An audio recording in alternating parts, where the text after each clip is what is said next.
È tempo di finali regionali in Veneto e questo weekend tocca ai cadetti cimentarsi in quella che è forse la disciplina più difficile ed affascinante dell'atletica leggera, le prove multiple. 36 atleti in gara, tra maschi e femmine, a sfidarsi in 5 prove: ostacoli, alto, lungo, giavellotto e mezzo fondo. È una specialità molto particolare nella quale l'atleta deve affrontare un mucchio di prove, spesso anche qualcheduno a lui non congeniale. Ed è una bella maniera di educarsi a fare sport in generale, in particolare in atletica leggera. Ecco, noi dobbiamo ringraziare comunque anche la società organizzatrice qua di Bovolone, perché sono tanti anni che si rende sempre disponibile o per i cadetti o per i ragazzi ospitare le prove multiple. Pensiamo che le prove multiple che noi abbiamo sempre e volentieri organizzato siano l'espressione dell'atletica, in quanto ognuno dà il meglio di sé anche in specialità non sue, e quindi è la completezza di un atleta che riesce a fare le prove multiple. Noi ci teniamo a questo.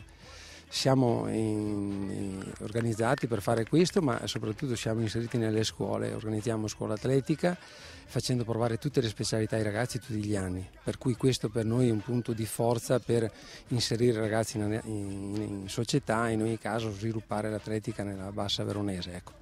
Qui restano quei ragazzi che stanno o cercando di ottenere appunto il minimo per il criterium o che comunque durante tutto l'anno hanno fatto una preparazione mirata a questa gara di multiple, e per alcuni poi sarà anche appunto un momento di preparazione in vista del campionato individuale della prossima settimana.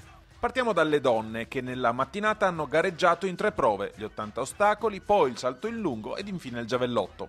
Testa a testa tra Maria Elena Agostini della Libertas Samp e Beatrice Fiorese della Marconi Cassola, prima classificata nella gara del lungo, specialità che la vedrà protagonista anche nel Criterium di Jesolo. Ostacoli molto bene, ho fatto il mio personale, lungo poteva andare meglio, però ci ho dato dentro come rincorsa. Giavellotto anche è andato bene e mi sembra di aver fatto un buon risultato. Beatrice non riesce però ad avere la meglio su Maria Elena, che conquista la maglia di campionessa regionale grazie all'ottima prova nei 600 metri.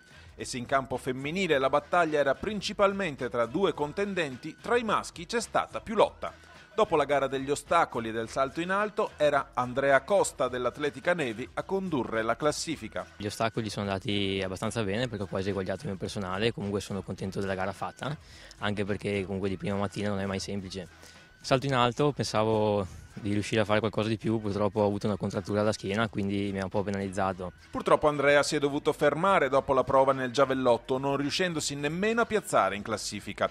Il titolo regionale è andato così a Triches della Belluno Atletica, ma la rivincita è già vicina, gli appuntamenti per i cadetti non mancano davvero. La prossima settimana avremo i campionati regionali individuali, oggi abbiamo i campionati regionali di prove multiple per la categoria dei cadetti degli under 15. È un momento importante perché poi precederà la selezione per il Criterium Cadetti, il campionato per regioni che si svolgerà il 8-9 di ottobre a Jesolo. Ho già avuto un'esperienza nazionale, so che è molto costruttiva anche a livello di persona e di sicuro ci si divertirà, spero, e le gare appunto anch'io a fare le multiple come qui e spero di riuscire a piazzarmi anche bene. E si vedrà comunque.